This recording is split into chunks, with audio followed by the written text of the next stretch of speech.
افسوسناک خبر ہے، بلوچستان میں دہشت گردی کی نئی کارروائی ہوئی ہے جس کے نتیجے میں 7 جوان ہمارے جو ہیں انہوں نے مادر وطن پر اپنی جان قربان کر دی۔ یاد رہے کہ ایک ہفتہ قبل بھی تقریباً بلوچستان میں اسی نوعیت کی ایک کارروائی ہوئی تھی، اس وقت کہ جب IED سے حملہ کیا گیا تھا سیکیورٹی افواج کی گاڑی کے اوپر جو پیٹرولنگ کر رہی تھی۔ اس مرتبہ بھی IED کا استعمال ہوا سیکیورٹی افواج کی گاڑی کے اوپر حملہ کرنے کے لیے۔ بتایا جا رہا ہے کہ مچھ میں دہشت گردوں کا FC کی گاڑی پر حملہ ہوا اور کیچ میں بھی فائرنگ ہوئی۔ تو مچھ اور کیچ یہ 2 ریجنز بلوچستان کے ایسے ہیں جو پچھلی مرتبہ بھی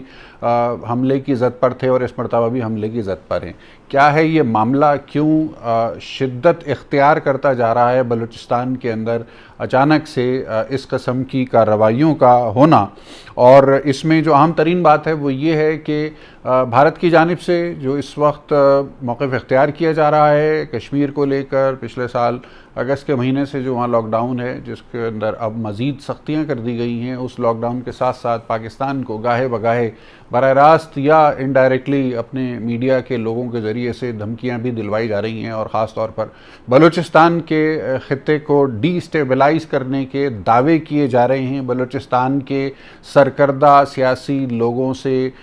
مبینہ طور پر رابطوں کا دعویٰ کیا گیا بھارت کی جانب سے، ان کے کچھ ریٹائرڈ سرکاری اہلکاروں کی جانب سے ٹی وی کے اوپر، اور اس کے بعد پھر ہم نے دیکھا کہ یہ ہم دو کی کارروائی میں شدت بڑھتی چلی گئی۔ کیا تانے بانے ان کے آپس میں ملتے ہیں؟ کس قسم کی میسیجنگ ہے جو بھارت کی جانب سے اس وقت ٹریک 1 اور ٹریک 2 کے اوپر ہو رہی ہے؟ اس کا جائزہ لینے کی کوشش کریں گے ہمارے ساتھ ایر مارشل صاحب۔ بلوچستان ایک فیوریٹ سبجیکٹ ہے را کا، اور را کو شاید بلوچستان کے علاقے میں کام کرنے کا بہت عرصے سے ان کے پاس ٹاسک بھی ہے۔ میں سمجھتا ہوں کہ بلوچستان میں 2 عوامل جو ہیں وہ متحرک ہیں۔ ایک تو جیسا کہ آپ نے ذکر کیا کشمیر کا، دوسرا ہے سی پیک۔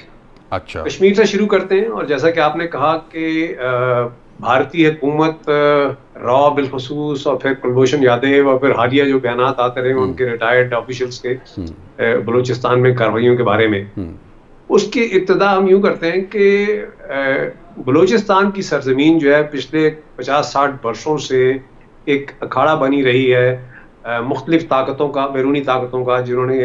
نے اس سرزمین کو استعمال کیا ہے اپنے اپنے مقاصد کے لیے پاکستان کے خلاف۔ اور پھر حالیہ میں ہم دیکھتے ہیں کہ چند برس پہلے مودی صاحب نے اپنی ایک ریپبلک ڈے کی تقریر کے دوران کہا تھا کہ وہ بلوچستان میں پاکستان سے بدلہ لیں گے یا کشمیر کے سلسلے میں پاکستان کو سبق سکھانے کی کوشش کریں گے۔ ایک طرح سے انہیں پاکستان کو تنبیہ کی تھی اور یاد دہانی کرانے کی کوشش کی، جس سے ہم یہ اخذ کر سکتے ہیں کہ بھارت اس انتہائی اعلیٰ ترین سطح پہ انوالوڈ ہے بلوچستان کے سلسلے میں۔ اور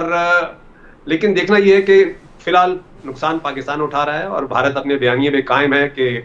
کشمیر میں جو بھی آزادی کی کارروائیاں ہو رہی ہیں وہ دراصل کشمیری نہیں ہیں، وہ پاکستان کی طرف سے بھیجے گئے گھسپیٹھی ہیں بقول ان کے، جو یہ کارروائیاں کر رہے ہیں، اور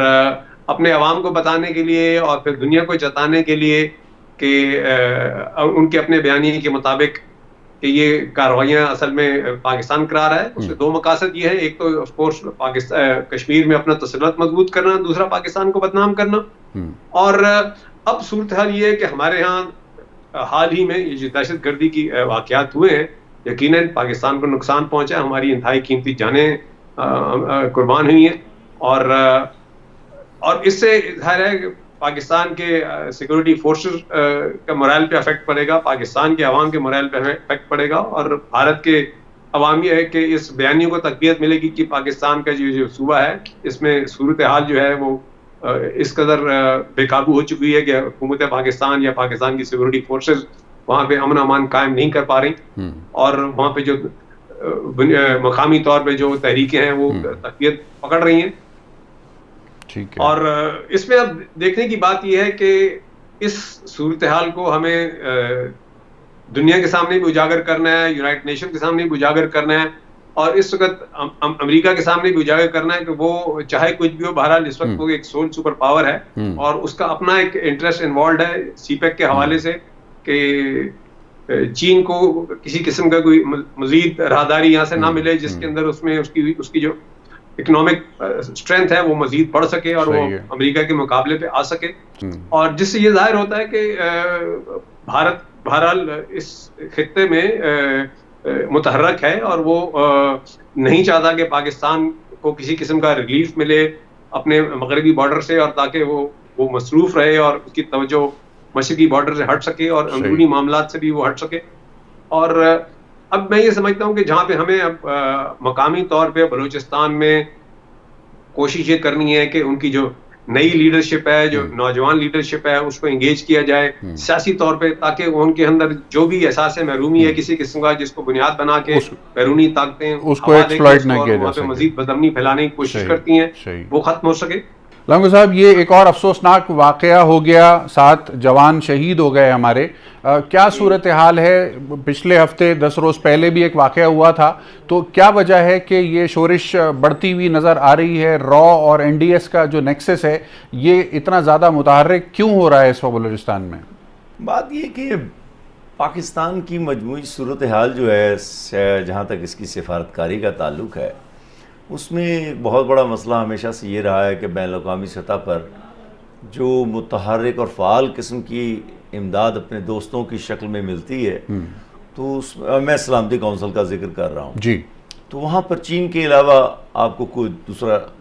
ملک نظر نہیں آتا. صحیح ہے. اسی طرح یہ بڑا مضبوط کیس تھا جب یہ عالمی عدالت میں گیا ہے کلبھوشن کا، لیکن اس میں بھی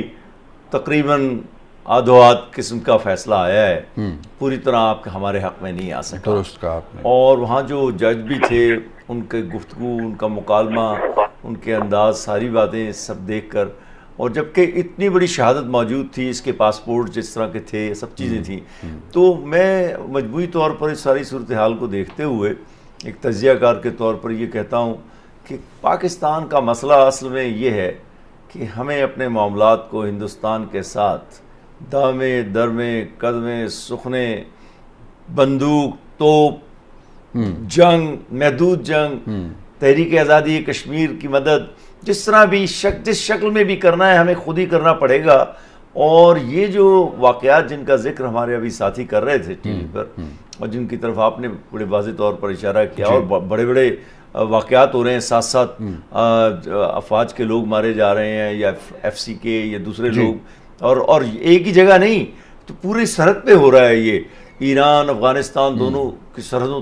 کے ساتھ ساتھ، یعنی افغانستان کے ساتھ ساتھ جو علاقے میرے ایران سے مراد وہ ہے. تو یہ ایک بڑی صورتحال ہے جس میں آپ یہ محسوس کر سکتے ہیں کہ دشمن قوتیں جو ہیں، اگر میں ایک گول مول سا محاورہ استعمال کروں، یا ہندوستان یا دوسرے ممالک جو ہیں وہ دوبارہ متحرک ہو گئے ہیں. ورنہ این کرونا کے اس حملے کے دنوں میں بنیادی طور پر تو اس طرف توجہ ہی نہیں جانی چاہیے تھی. پھر تیسری ایک بات یہ ہو رہی ہے، پچھلے 10 دن سے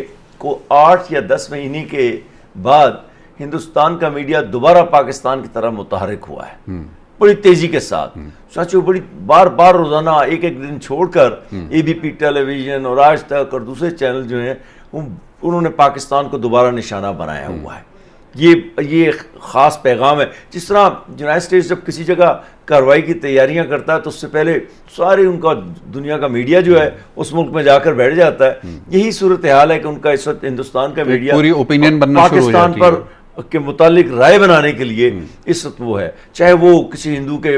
مارے جانے کا ذکر ہو، کہ پاکستان ہندوستان میں کارروائی کا، یا اسے کیا کہتے ہیں افغانستان یہ کشمیریوں کی تحریک آزادی کے متعلق مسلسل، یا وہ ریاض نائکو والا واقعہ اور دوسرے تیسرے. تو یہ آپ دیکھیں کہ یہ صورتحال ایک دم تیز سے پلٹ کر واپس متحرک ہو گئی ہے. اور ایسا محسوس ہوتا ہے کہ جیسے کورونا جو ہے وہ کم از کم سرحدوں پر حملے کی حد تک تو ایک ضمنی حیثیت اختیار کر گیا ہے، جبکہ حالانکہ پوری ملکی سیاست پر اور بین الاقوامی سیاست پر یہی ایک مسئلہ چھایا ہوا ہے. لیکن ہمارے لیے جو سرحدوں پر مسئلہ ہے وہ اصل میں ہندوستان اور دوسرے ممالک کی پھیلائی ہوئی دہشت گردی کا ہی ہے، اور اسے ہی روکنا ہمارے افواج کا کام ہے، اور دوسرے اداروں کا بھی کام ہے. انٹیلیجنس کا میرا خیال ہے کہ کام تھوڑا سا تیز ہونا چاہیے. جو پہلے ڈپلائمنٹ جس طرح تھیں جن سے فرق پڑا تھا زیادہ، چاہے وہ انٹیلیجنس کے لوگ ہوں یا افواج کے، اس میں کچھ ترمیم کی ضرورت محسوس ہوتی ہے. ورنہ ظاہر ہے کہیں نہ کہیں سے تو کسی کو خلا ملا ہے تو اس نے